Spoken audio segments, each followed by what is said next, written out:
Todo mundo já assistiu uma série que se passa no interior do Nordeste, no sertão, ainda mais agora nessa época do São João que nós estamos das festas juninas. Entretanto, quase nunca falamos sobre como que foi criado esse universo, como que esses povos ibéricos com tradições católicas como o São João se estabeleceram naquele clima semiárido, aquela cultura do gado, a cultura da tecelagem. Você já se perguntou como que essas terras foram parar nas mãos dos brasileiros?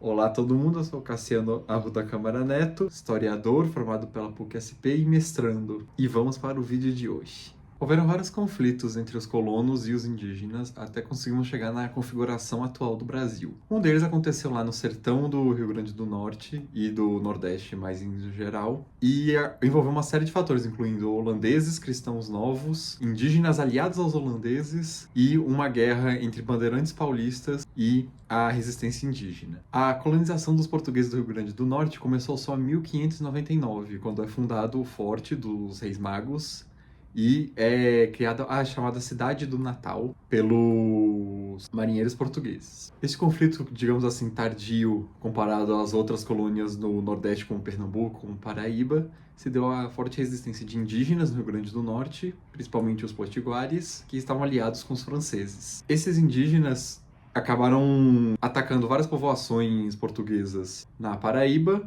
e, portanto, em 1598, dezembro de 1598, saiu uma expedição com o objetivo de derrotar essa aliança franco-potiguar.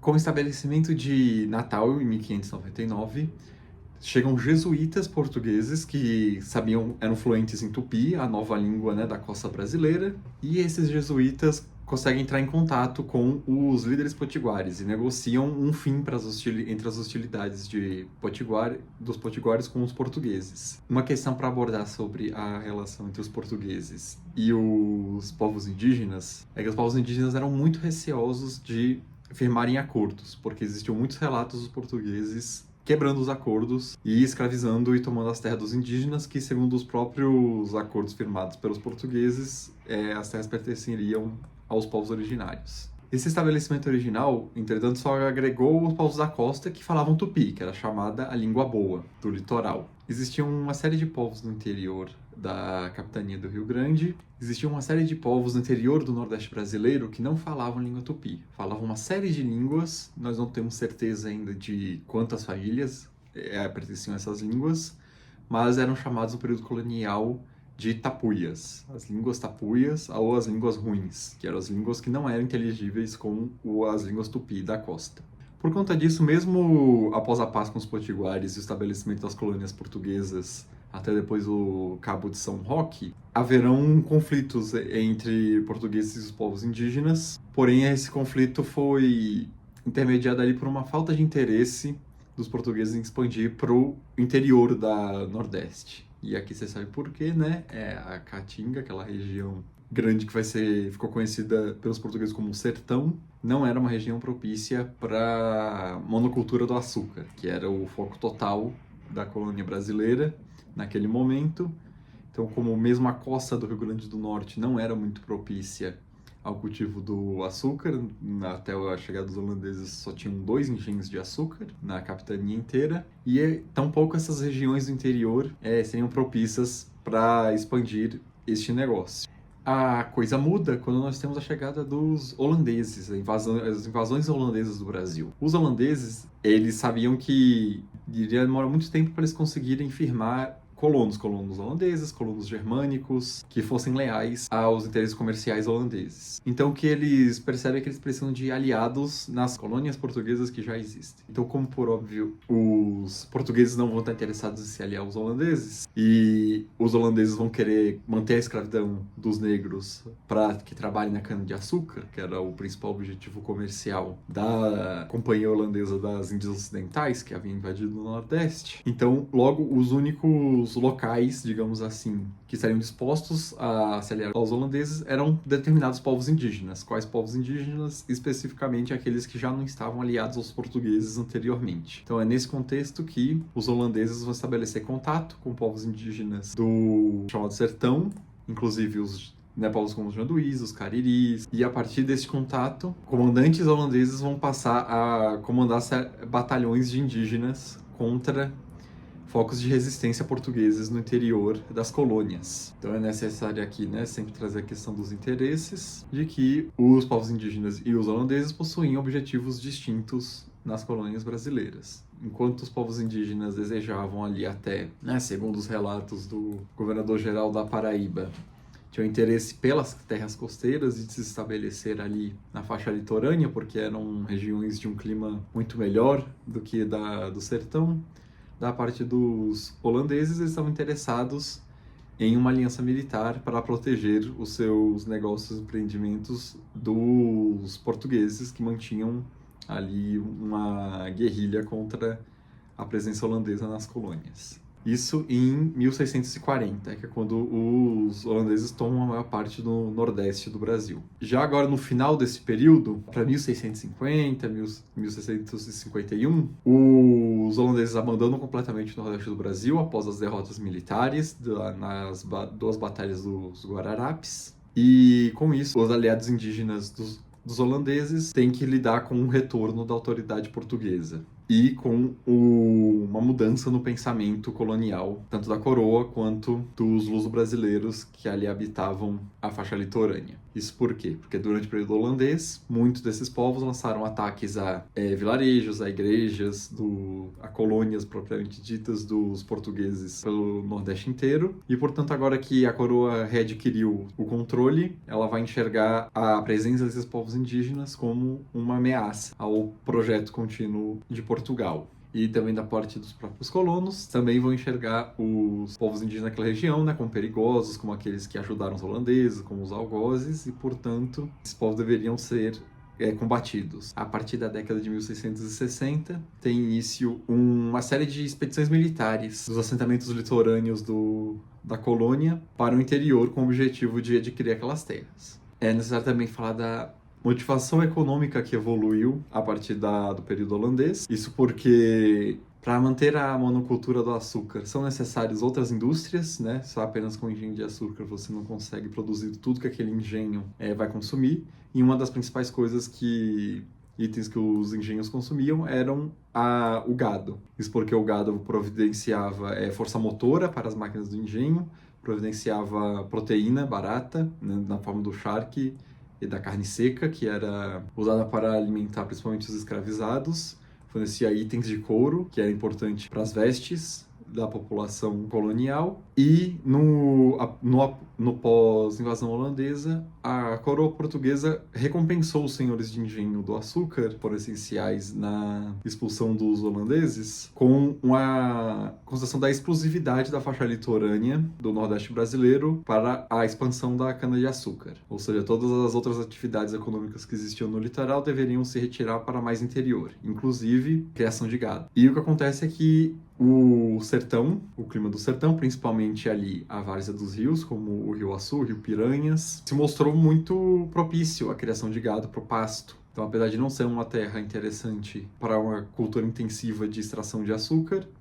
era uma terra interessante para a criação do gado. Então, é a partir daí que nós começamos a ter famílias portuguesas recebendo sesmarias da coroa portuguesa, sesmarias, né, concessão de terra direta da coroa. Alguém faz um requerimento à coroa pedindo que uma determinada região seja conhecida como sua propriedade, a coroa concede. Isso é a sesmaria. E a partir dessas sesmarias, famílias portuguesas começam a tentar criar fazendas de gado nesse interior. Mas então o que acontece vão ser uma série de...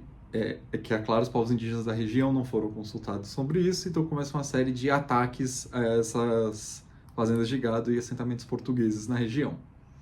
Então, por causa disso, a partir de 1670, os governos das capitanias, o governo geral do Brasil e as câmaras municipais vão começar a contratar mercenários que pudessem combater os indígenas e garantir a segurança das fazendas que estavam se expandindo naquele interior. Então, por exemplo, os Janduís, sob o seu rei, um rei que havia se aliado aos holandeses, lançou uma série de ataques contra os assentamentos no Rio Açu, e a partir desses ataques eles chegam até a Ceará Mirim, então ali nas redondezas de Natal já. Então, com isso, o capitão-geral do Rio Grande do Norte envia um pedido de ajuda tanto ao capitão-geral de Pernambuco, porque naquela época a capitania do Rio Grande era subordinada a Pernambuco, e também enviam um pedido para o governo-geral do Brasil, em Salvador, que era a capital da época. Então ele pede por uma intervenção das demais colônias portuguesas para combater ali os indígenas que sitiavam Natal. Com isso, a ideia que o governo-geral do Brasil vai ter é de contratar paulistas. Então, com paulistas, como era dito na época, nós queremos dizer o que nós chamamos hoje de bandeirantes. E, a partir desses contratos, a promessa que a coroa dá aos bandeirantes, em troca do serviço deles, é que se eles ajudarem nos esforços militares para derrotar esses povos indígenas sublevados e tomar aquelas terras, eles terão como recompensa, eles poderão legalmente escravizar os indígenas da região, que é uma grande questão da expansão bandeirante, e por todo esse período existia um conflito de interesses entre os bandeirantes e a coroa estava interessada nos povos indígenas como súditos livres que pagariam impostos, que se tornariam cristãos, enquanto os bandeirantes estavam interessados na escravização dos povos indígenas, no que era chamado ali na época de predação do índio, que seria a guerra a aldeias indígenas remanescentes e escravização da sua população e posterior revenda. Então, com a promessa da coroa de que os indígenas que os bandeirantes capturassem no Nordeste seriam legalmente conhecidos como escravos, os bandeirantes, principalmente Domingos Jorge Velho, aceitam a proposta, zarpam ali de navio até Salvador e dali continuam por terra uma série de expedições militares contra as aldeias indígenas sublevadas. Então esses ataques dos paulistas são muito eficientes porque eles atacam diretamente as aldeias, eles capturam a população quase inteira para vender como escravos, e isso de fato acaba sendo um problema para os guerreiros indígenas, nessa maioria os homens que estavam atacando os assentamentos portugueses, que acabam quebrando muitos dos cercos e recuam das suas posições mais avançadas ali por Ceará Mirim, perto de Natal, perto de Salvador. Porém, começa a existir um conflito ali entre essa permissão que a coroa deu para a escravização dos indígenas e as vozes, por exemplo, da igreja, as vozes de colonos do Nordeste e o próprio interesse dos reis de Portugal. Na época era Pedro II de Portugal. Muitas dessas facções na colônia estavam horrorizadas com essa questão da escravização em massa dos indígenas. Lembrando que muitos desses colonos eram vaqueiros, da atividade da fazenda de gado, e muitos deles já eram casados com mulheres indígenas, tinham relações com algumas das aldeias indígenas. Isso é muito importante de destacar, apesar da guerra dos indígenas contra o avanço da fronteira agrícola das colônias portuguesas, não era uma guerra, digamos assim, de extermínio. Os indígenas formavam família, não tinham problemas com muitos dos trabalhadores portugueses que cuidavam do gado, os próprios indígenas tinham suas criações de gado, mantinham relações comerciais. Então, essa guerra total de tentativa de aniquilação dos povos indígenas acabou pegando muito mal em vários setores da sociedade colonial, e por conta disso os paulistas acabam dispensados, que vai resultar no período das colônias nordestinas tentando manter o esforço por conta própria. Entretanto, já na década de 1680 e 1690, novamente, as várias fazendas que Portugal concede por meio de Sesmarias no interior das capitanias são atacadas novamente, o que gera um grande êxodo da região dos colonos que estavam chegando e faz com que muitas famílias que receberam Sesmarias nem tentem chegar naquele território. Com essa escalada das tensões, as autoridades coloniais chamam de volta os dos paulistas com esses acordos, e até algumas figuras ali do governo, por exemplo, da capitania do Rio Grande, vão sugerir, de fato, um extermínio completo dos povos indígenas daquela região. Na década de 1690, os povos indígenas da região sofrem uma série de derrotas, tanto dos paulistas que foram chamados de volta, quanto de expedições que partem do litoral do Nordeste, também agora com a intenção de forçar todos esses povos ou a reduções jesuíticas ou a escravização. Então, até o final da década, toda a resistência indígena organizada praticamente cessa. O que ainda haverá são sublevações, ou seja, povos indígenas que foram colocados em uma redução jesuítica ou que foram capturados em massa como escravizados, vão se rebelar contra o governo português por conta de más condições, por causa de violações que eles estão sofrendo. Então, com isso, uma coisa muito curiosa, né? Algum dos únicos acordos de paz feitos entre a coroa portuguesa e povos indígenas, porque Portugal vai identificar que vai ser muito difícil quebrar totalmente essa resistência indígena. Então, o que seria preferível chegar ali em um acordo com os líderes. Então, portanto, nós temos o envio de representantes, os líderes indígenas dos Janduís enviam representantes para Recife e um outro representante para Salvador, para negociar ali primeiro com o capitão-geral de Pernambuco, né? Novamente lembrando que o Rio Grande do Norte estava subordinado a Pernambuco, e um outro representante para negociar a paz com o chamado Estado do Brasil, o governo colonial centralizado em Salvador. Nesses acordos fica negociado que os povos indígenas vão permitir a chegada de colonos portugueses para construir fazendas de gado em boa parte das suas terras e se comprometem a obedecer o governador português da região. Então, sempre que ele requisitar tropas, os indígenas terão que obedecer. Eles irão proteger os portugueses contra ataques de outros grupos indígenas e, em troca, os povos indígenas da região estarão legalmente protegidos da escravidão, eles não vão poder ser atacados pelos colonos portugueses, e uma pequena faixa ali, uma pequena fração da terra original deles se mantém como propriedade do povo indígena. E, em troca, os povos indígenas vão estar protegidos da escravização pelos portugueses, pelos colonos portugueses que vão adentrar a região, e terão uma pequena fração da sua terra original reconhecida como sua propriedade, do povo Janduí. E, portanto, é assim que fica reconhecido esse período ali na historiografia, chamada Guerra dos Bárbaros, às vezes Confederação dos Cariris, seria ali a partir de uma ideia de que os vários povos do interior formaram uma aliança geral militar contra esse avanço português. E esse é um dos episódios pouco rememorados aí da história do Brasil colonial.